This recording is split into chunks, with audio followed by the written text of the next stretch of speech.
kita dengarkan Sanggar Cerita kini makin asik. Selamat berjumpa dengan Sanggar Cerita dalam kisah lagu dan cerita.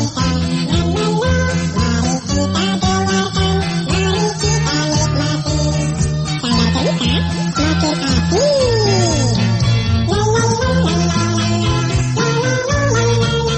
Sanggar Cerita makin asik.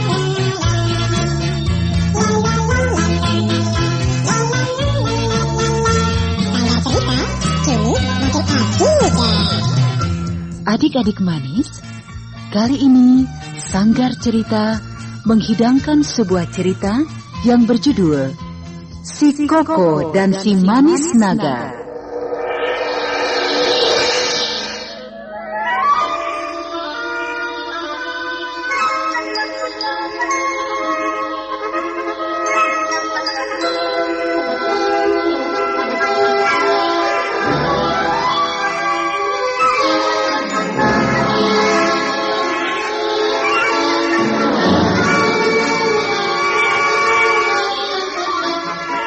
Kisah ini menceritakan tentang anak seorang petani, Koko namanya, yang pada suatu hari menemukan anak naga yang hampir putus ekornya.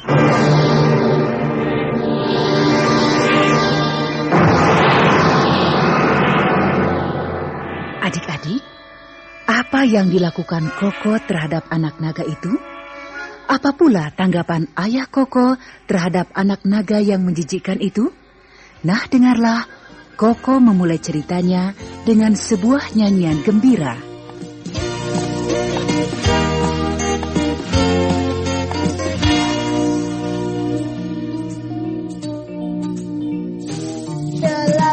Selamat pagi matahari, kau sinari kami berseri.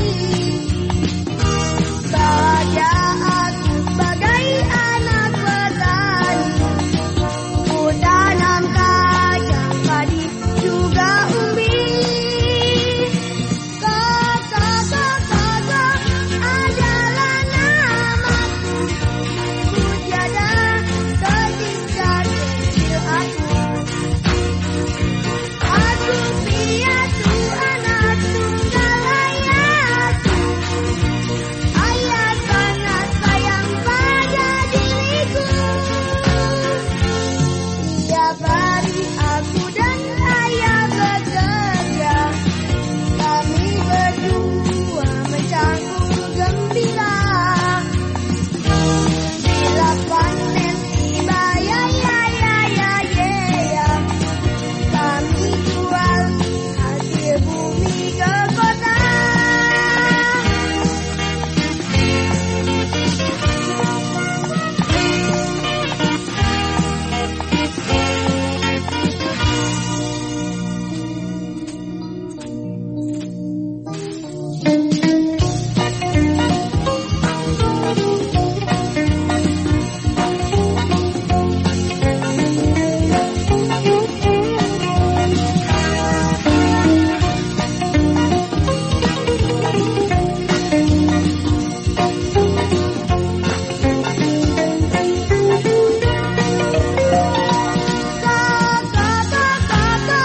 Adalah namaku, ibu tiada pastikan kecil aku. Aku piatu anak tunggal ayahku, ayah sangat sayang pada diriku. Tiap hari aku dan ayah bekerja, kami berdua mencangkul gembira. Bila panen tiba ya, kami jual hasil bumi ke kota. Kami jual hasil bumi ke kota.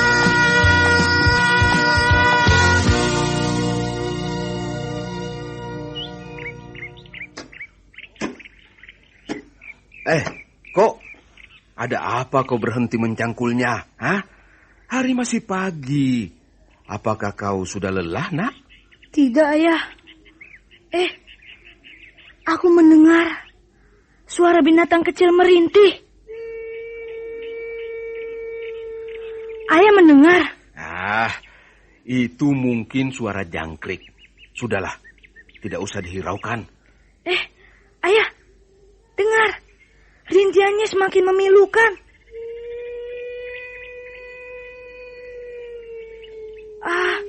Kasihan.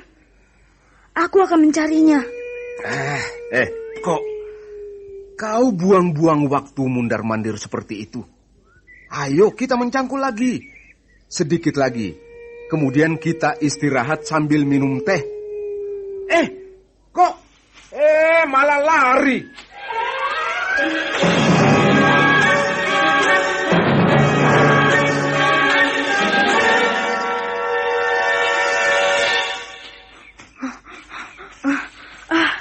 Tidak kutemukan. Kalau begitu, siapa yang merintih-rintih tadi ya? Ayah bilang jangkrik. Jangkrik? Hah? Kau tidak percaya. Nah, apa buktinya? Kau tak dapat apa-apa kecuali lelah. Koko tidak lelah? Nih, lihat. Masih kuat mencangkul dengan giat.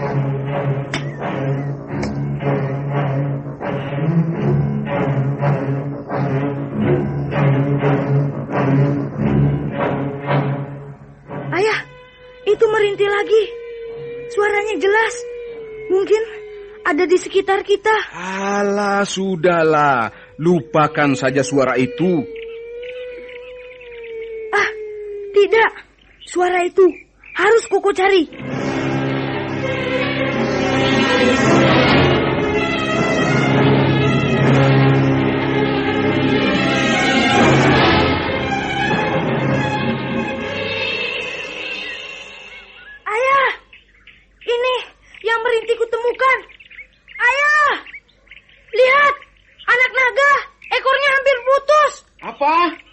Bawa kemari.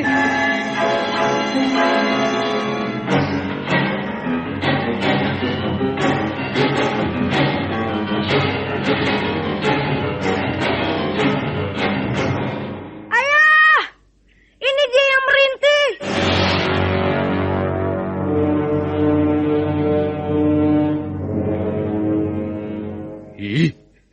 Naga kecil.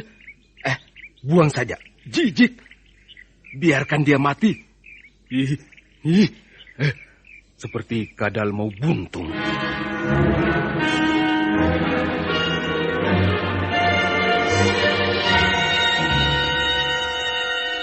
Memang benar adik-adik, anak naga yang dibawa Koko itu seperti kadal mau buntung. Kulitnya berwarna hitam, sisiknya kehijau-hijauan, matanya kecil, tajam dipenuhi oleh air mata. Rupanya anak naga itu menangis tak tahan menahan sakit di ekornya yang hampir putus itu.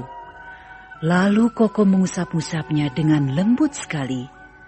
Dibersihkannya tubuh anak naga yang kotor itu, juga lukanya. Ayah Koko marah karenanya. Lalu, apa yang diperbuat Koko selanjutnya? Kok? Buang saja anak naga itu, hah? Mengapa kau peluk-peluk? Ayah, anak naga ini tidak akan Koko buang. Lalu? Mau kau apakan, hah? Akan Koko bawa pulang. Akan Koko rawat sampai sembuh. Bila sudah sembuh, baru Koko lepaskan. Kau aneh-aneh saja kok. Anak naga itu hanya akan bikin kotor rumah kita. Ayah, anak naga ini tidak akan Koko simpan di rumah, tapi akan Koko buatkan kandang di kebun. Sudahlah, terserah kau. Nah, ayo kita pulang sekarang.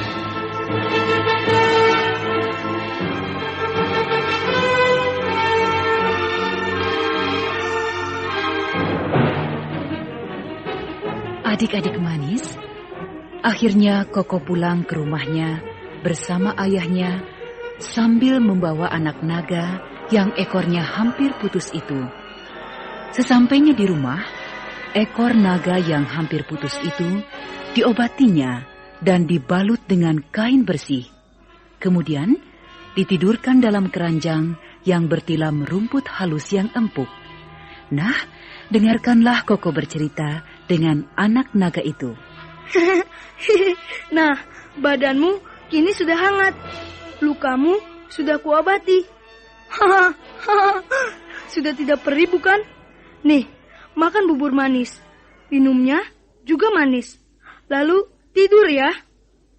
Oh iya, kau kunamai manis karena kulitmu hitam manis. Adik-adik, pagi harinya ketika Koko ke sawah, si manis dibawanya serta dalam keranjang. Tak lupa Koko membawa obat, makanan, serta minuman untuk si manis. Bila Koko beristirahat setelah mencangkul, si manis dibelai-belainya dan disuapinya seperti bayi. Perlakuan manis seperti ini membuat si manis tenang dan lukanya berangsur sembuh. Apa tanggapan ayah Koko mengenai kesembuhan si manis itu? Marilah kita ikuti cerita selanjutnya. Kok, anak naga itu kan sudah sembuh lukanya? Hah? Mengapa belum juga kau lepaskan? Ayah, si manis belum sembuh benar.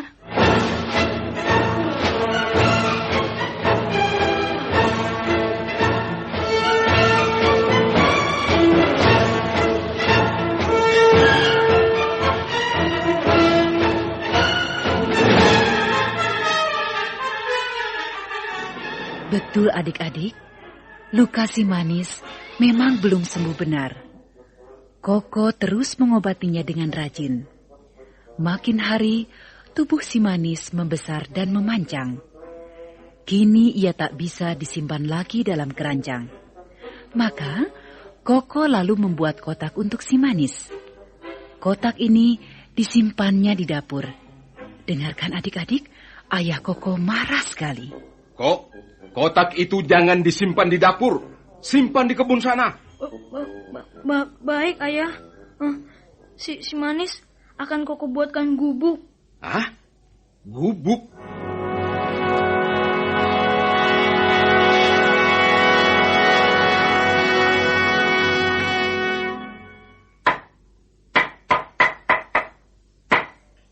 Wah, kandang nagamu terlalu bagus. Sayang kayunya kok.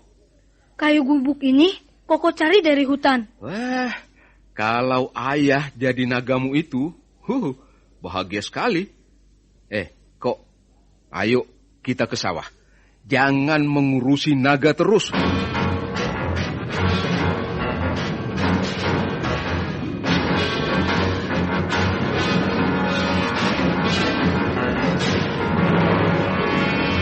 Mengapa ayah benci si manis? Sehingga segala sesuatu yang kulakukan untuk manis selalu salah. Oh, ayah.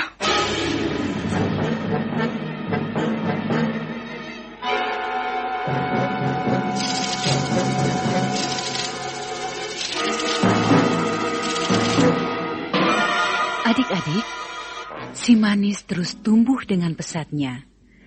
Kini ia tak lagi sebesar kadal, tapi sudah sebesar batang pohon kelapa. Dan Koko makin menyayanginya. Tetapi para tetangga menjadi takut.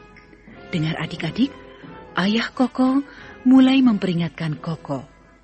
Kok, kalau anak naga itu tidak kau buang, nyawa kita terancam. Mengapa?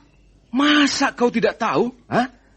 Nagamu itu kini tidak mau makan bubur lagi. Maunya makan ayam. Lama-lama ia minta makan kambing, lalu babi. Hah? Bila tidak kau penuhi, akan memakan kita, juga tetangga kita. Ah, tidak. Manis bukanlah naga yang ganas dan buas. Ia jinak dan tidak rakus. Ia makan ayam karena aku beri, bukan atas permintaannya. Ayah, manis tetap suka makan bubur. Iya, makan bubur banyak sekali. Sehingga persediaan makanan kita cepat habis karena untuk memberi makan nagamu. Hah? Lama-lama kita bisa jatuh miskin karena naga itu. Ayah, Manis itu Koko beri jatah bubur Koko. Bila kurang, Koko carikan umbi di ladang, yaitu umbi-umbi busuk yang telah dibuang tetangga kita. Jadi, bubur yang dimakan Manis bukanlah bubur simpanan dari dapur. Kalau untuk nagamu itu, kau memang punya banyak alasan.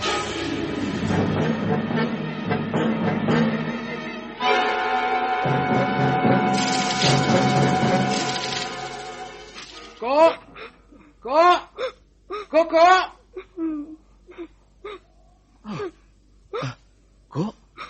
Kau menangis? Ada apa? Hah? Ayo kita ke sawah. Ayah, maafkan Koko. Tidak bisa ikut ke sawah. Hah? Mengapa? Kau sakit, Nak? Tidak. Manis sakit. Koko baru akan membantu ayah setelah Manis sembuh. Kau lucu kok. Nagamu itu tidak akan sembuh. Harus sembuh. Ayah, Koko akan mencari obat untuknya. Ayah, Koko pamit ya. Mau cari obat ke hutan.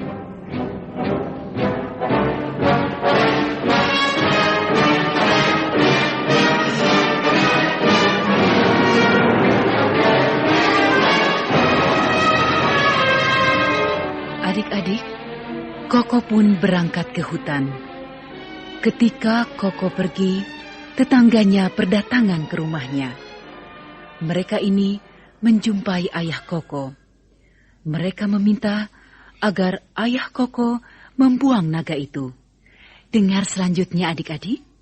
Pak Urip, kalau naga itu tidak dibuang, pasti akan memakan anak-anak kita. Babi kita juga pasti dimakannya. Pak Urip, Pak Urip itu buang saja. Baik. Saya akan membuangnya. Tapi tunggu Koko dulu. Ia sedang ke hutan. Buang sekarang saja, Pak Urip. Iya, buang sekarang saja. Buang naga itu. Iya, sabar. Iya, sabar.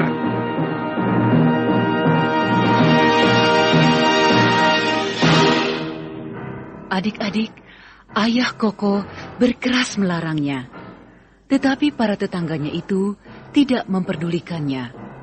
Mereka justru memaki-maki ayah Koko. Di antara mereka ada juga yang mengikat naga itu dengan tali, kemudian menyeretnya ke sungai yang arusnya deras. Naga yang sakit itu pun hanyut tak berdaya. Dan pada sore harinya, ketika Koko kembali dari hutan membawa obat untuk si Manis, tapi si Manis tidak ada dan Koko mencari-carinya.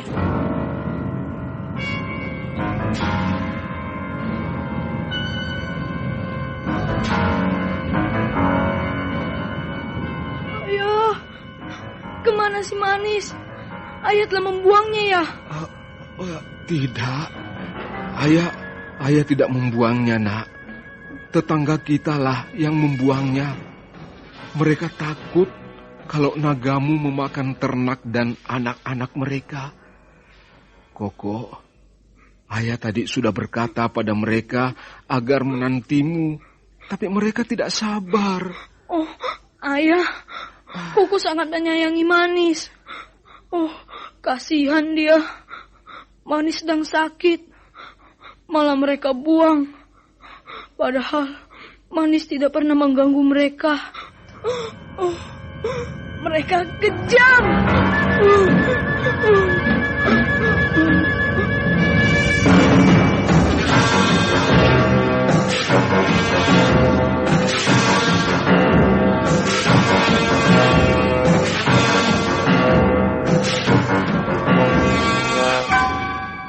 Adik-adik, waktu berjalan cepat sekali. Peristiwa dibuangnya Manis telah berlalu beberapa tahun. Dan Koko tetap rajin bekerja membantu ayahnya di ladang.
Pada musim panen, ia menjual hasil bumi ke kota.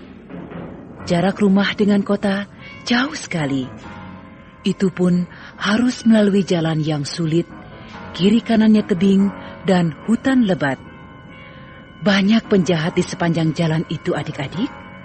Mereka selalu merampok harta benda orang yang lewat. Dan inilah yang menyebabkan orang-orang selalu berbondong-bondong bila ke kota, agar kawanan penjahat itu tidak berani merampoknya. Dan pada suatu hari, Koko ke kota sendirian karena tetangganya sudah berangkat lebih dulu. Di tengah jalan, Koko dihadang oleh kawanan penjahat itu yang jumlahnya 15 orang, sehingga Koko terdesak. Kawanan penjahat itu berhasil merampok barang-barang yang dibawa oleh Koko. Badan Koko pun luka-luka terkena senjata para penjahat itu. Dengarkan adik-adikku, Koko minta tolong, lalu siapa yang menolongnya? Tolong! Tolong! Tolong! Suara itu pernah kudengar dengan baik. Tolong! Tolong! Itu suara Koko. Koko yang pernah berbuat baik kepadaku. Baiklah, akan kutolong dia. Mengapa dia tolong? Koko!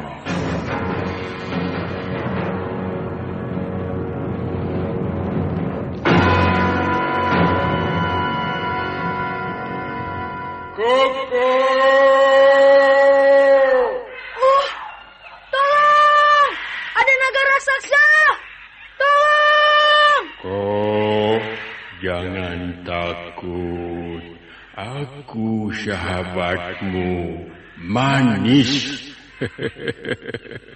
Aku yang pernah kau tolong, kau pelihara dengan penuh kasih sayang. Mari kau obati di rumahku.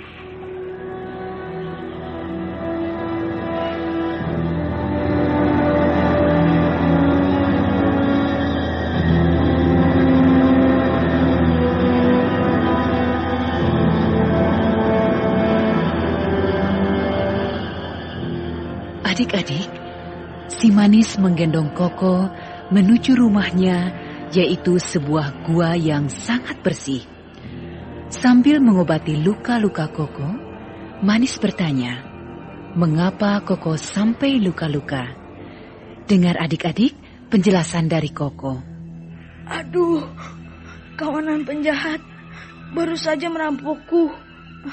Dan aku dilukainya pula. Para penjahat itu lari ke arah selatan. Baik. Kau istirahat dulu di sini sampai luka-lukamu sembuh. Aku akan menghajar para penjahat itu.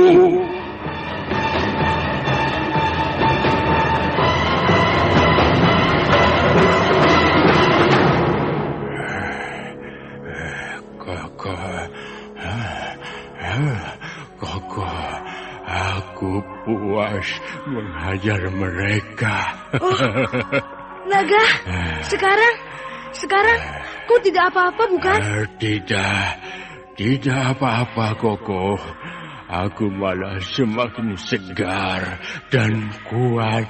Aku juga sudah sembuh. Lihat.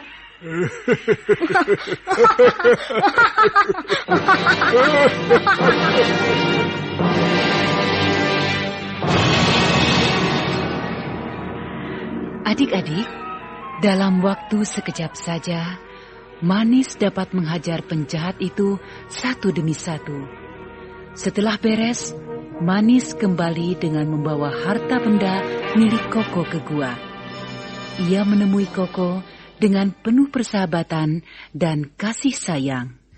Setelah Koko sembuh, lalu diantarkannya Koko pulang.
Nah adik-adik, demikian tadi kisah si Koko dan si manis naga.